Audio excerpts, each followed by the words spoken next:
Wow, the Terra Luna debacle continues. Terra Luna's legal team quit amid Terra's stablecoin falls out. And now it's looking like the South Korean lawmakers, known as the Country National Assembly, will hold a hearing on Terra Luna's lab. And Do Kwon, the CEO of Terra, it's looking like it's going to be summoned to testify.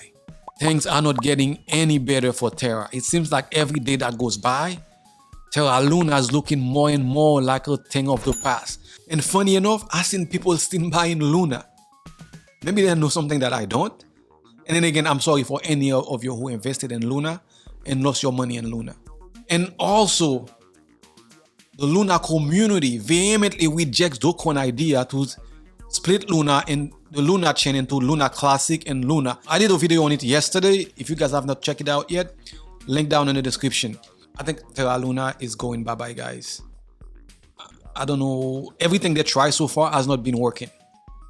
Every proposal, every plan they put out so far has been rejected by the community. Like I said, they're trying to throw everything they have against the wall to see what sticks. But so far, now the legal team has quit. South Korea lawmakers want to hold hearing. And I'm pretty sure lawmakers down here probably follow suit.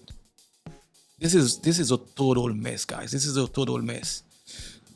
If anything else comes up, I'll bring it to you for sure. But as of right now, guys, I don't have any faith on Terra Luna's coming back. We'll have to wait and see. And now Robinhood, we're doing a lot of Robinhood this week. Here's what's going on with Robinhood today. They announced a new wallet application that will allow customers to access non-fungible token markets, decentralized exchanges, and swap tokens.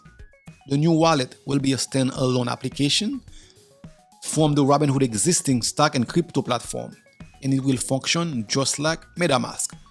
Robinhood announced today. And let's take a quick look at the financial segment today, guys. Bitcoin is currently traded at $30,000 at the time of this recording.